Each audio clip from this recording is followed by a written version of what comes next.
This is Jim Bratton Podcast, a podcast exploring his personal interests, interviews with artists and musicians, as well as other creators, an opinion or two, or more, poetry and prose, ambient sound, binaural and ASMR, audio produced for meditation and relaxation, experimental sound or music, and those exploring aesthetic boundaries. You may enjoy some, or all, or none. Now, here's Jim.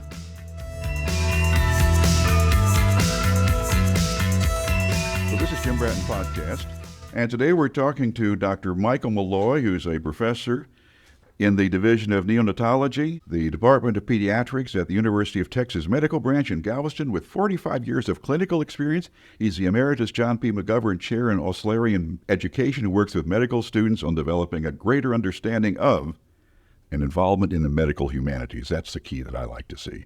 His areas of research include the history of medicine, medical humanities, ethics, and religion. Dr. Malloy, thank you for joining us today. My pleasure in being here. I have a much longer bio that I could read that I think we'll put on the head of this podcast, which is very, very impressive, although this paragraph here was super impressive, I thought, particularly that you lean toward the humanities, which leads us to today's discussion. And I know you've done a lot of research and you have published on this, and that is the dilemmas in the care of periviable fetuses. And you refer to the same article that I read recently in the Wall Street Journal, and the title is "Doctors Can Now Save Very Premature Babies. Most Hospitals Don't Try." All right, let's take and run with that. Yes. And this article caught my eye because I've been involved in the past of attempting to care for some of these very small babies. The article states babies born 22 weeks into pregnancy have an increasingly better odds of survival, but parents often don't know what's possible. The implication of the title seems to be that most hospitals willingly refrain from providing care to these extremely preterm periviable infants. And by periviable, I mean fetuses that are at the cusp of being viable extrauterинely or out of the womb. So, and I need to just interject there, and we'll probably get to this, viability, viable, that's a definition or a generalization, I wonder? It is a definition in terms of viability. The implication is that these are babies that could breathe on their own without any support. Got it. And at this point in gestation, they're unable to do so. Their lungs are quite immature, and they don't have the capacity to breathe enough on their own in order to keep themselves oxygenated and alive. But that care is available now. Could continue on with some of what the article said here. Well, the article reports several heartbreaking examples of women who went to hospitals unable to provide the highly specialized care required in attempting to keep these babies alive, and allowed the mothers to deliver, and thus the baby subsequently died, or they denied transfer to a hospital that could potentially have offered care. It's truly heartbreaking, but the reality is the technical challenges of working with these infants at the current limits of viability, as well as the cost and morbidity if they survive, and the financial cost incurred in taking care of them is not insignificant. You know, and we'll get into the financial cost in a while in the details of that. So, barring financial cost, what kind of success rates are there? Well, the article quotes several physicians who suggest their success rate for keeping babies at this gestation alive long enough to go home from the hospital is 60%. The article also quotes several doctors who suggest that the cost both in morbidity, that is, in complications that the babies incur and will be continued to have difficulties in perhaps behavioral or developmental problems to save these babies. So just because you can doesn't mean that we always should? Is that sort of where they're going with Well, let's say, although we can try, the assurances of a good outcome are not always present. The article wraps up with a fairly sad commentary on it. Yeah, the article closes with the agonizing losses expressed by several women, suggesting that care of infants this small has become a routine standard of care. Yeah, let's talk about what caretakers, what self-aggrandizement, and how so did they become the determiner in this case? Well, hopefully that will be a decision that will be negotiated between the caregiver and the parents. Just to review some of the numbers of babies born in the United States that this represents, in 2022, which is the most recent vital statistics data available, there are about 1,600 infants reported as being born at 22 weeks gestation in the United States. The mortality rate for those babies was about 76%, so the survival rate's about 24%. And perhaps half of those that survive may have significant morbidity that may include developmental or behavioral problems. This group of infants represents only like 0.03% of the 3,667,000 births in the United States for 2022. If we look at a designation or a category which is termed a category of extreme prematurity, which includes babies up to 28 weeks and down below, that represents about 0.8% of the total birth population, or about 28,000 births in the U.S. annually. But they represent, that is, that population of babies 28 weeks gestation or less, represents about 43% of the total mortality of the U.S. birth population. Less than 1% of the birth population, 28 weeks or less, but 43% of the total mortality in the U.S. That's correct. Wow, man. Okay, cost? Well, the cost of care billed for infants at 24 weeks or less is estimated to be on average about $600,000 for their hospitalization. But if you look at those babies, say 23 weeks of gestation or less, their cost of care can approach over $1 million and over. I just reviewed the bill for a baby born in our hospital at 23 weeks gestation, weighing 700 grams, just a little over a pound. The baby was in the hospital for about 4.5 months and incurred a bill of close to $1.3 million. That's just for the hospital, and physician fees and whatnot on top of that brought that up to almost $1.8 million. Just the hospital. Nothing to do with the rest of the life. That's correct. Absolutely. And the rest, and I got to just ask, and the rest of the life is going to be how? Well, it's hard to say. Unfortunately, this child suffered a complication and will affect the baby's neurological and developmental functioning over time. So it's difficult to say what the extra cost may be, but certainly will be more than certainly just a normal baby because of the extra care it may receive and some of the difficulties the parents may have in terms of finding help for the baby. You mentioned in conversations you'd said that besides this $1.85 million, Medicaid will pay some, maybe 25%. Well, if this was a Medicaid baby, interestingly, this family happened to have Blue Cross Blue Shield insurance, and so for typical Blue Cross Blue Shield payments, usually the individual ends up paying like 20% of a hospital bill. So 20% of 1.8 or close to $2 million would be $300,000 or $400,000, which is no easy task for a family.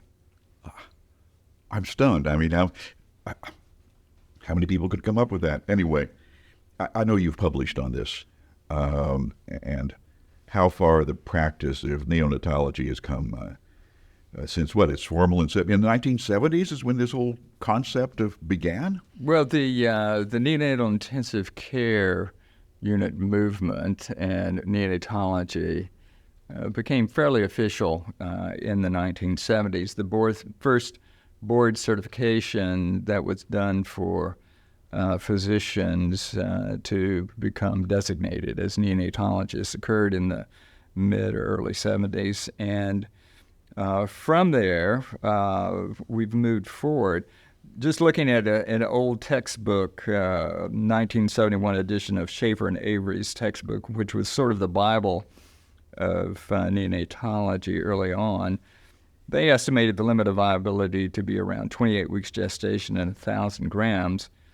In the ensuing 50 years, the limit has been pushed down to 23 weeks or less, and this new limit viewed by many as an opportunity to do more research in fine-tuning the care of these infants. Ethical arguments for and against resuscitation of these small infants range from individualizing probability calculations to determine the likelihood of survival, to utilizing cost-benefit analysis to attempt to justify resuscitation, and arguing against intervening in the lives of these infants as a means for a caretaker's self-aggrandizement in creating a life rather than just rescuing a life in jeopardy. Wow.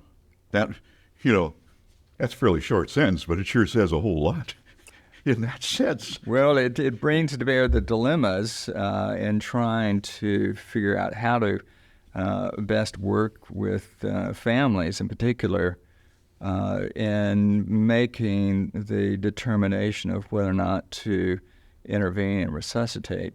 Well, how do you talk to a family in quantitative terms about the life of their baby? I mean, that's sort of what when you talk about some of the likelihoods of survival, cost analysis, cost-benefit analysis, all that.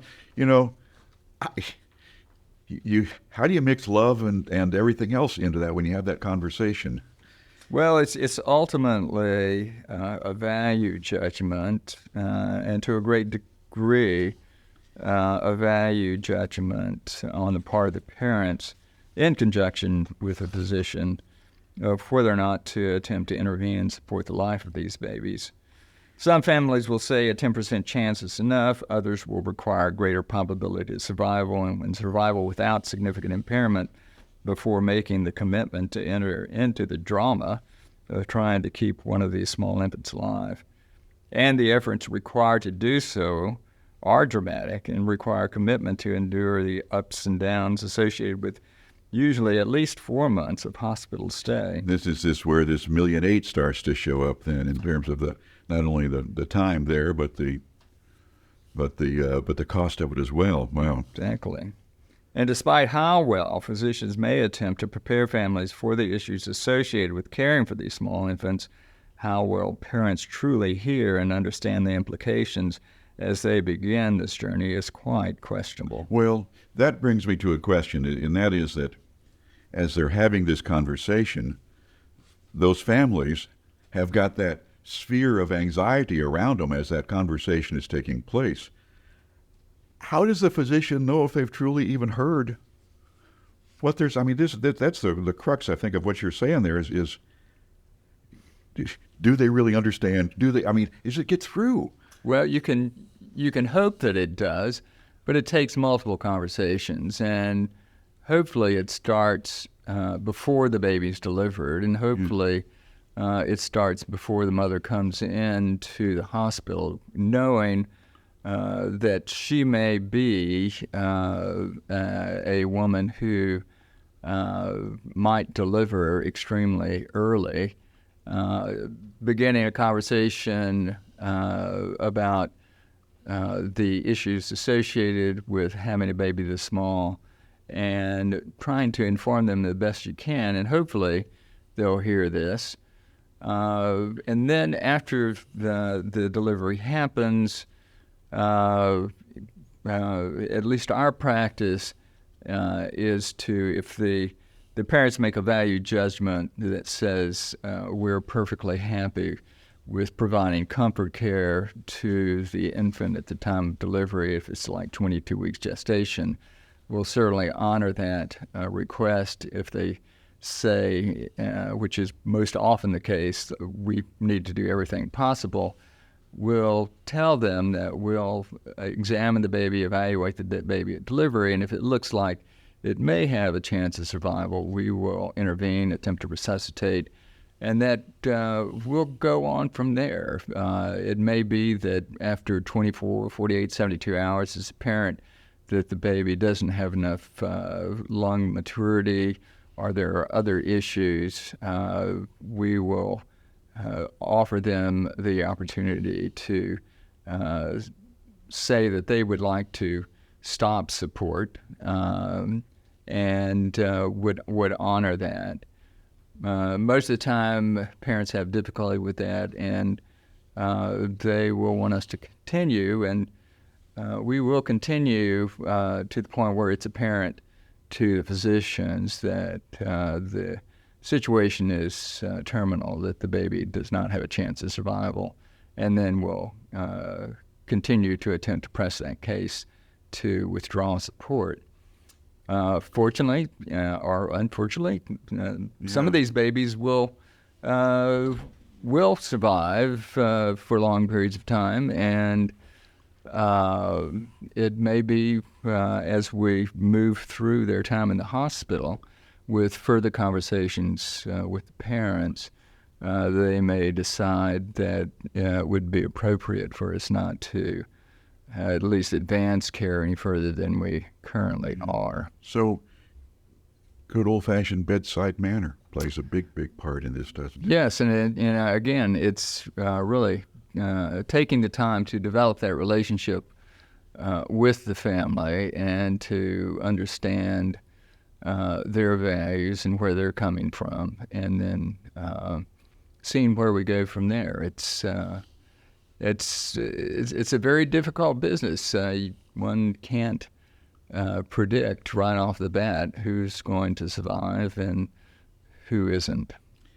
Moving on to we're talking about, and this is a point that we want to cover, the scientific and technological imperative, and it being such a powerful force in pushing advances in medicine, the care of infants. Yes, it is. The scientific imperative to advance technology is a very powerful force in medicine. In the care of infants, as discussed, the limit of viability has been pushed back about a decade since the modern introduction of neonatal care, yet at what cost? The moral imperative of what is the right thing to do seems to normalize to whatever the technology can provide. And on the horizon is the beginning of attempts to maintain these periviable infants in an artificial womb or placenta. Wow. I'm sorry, you just said an artificial womb, right?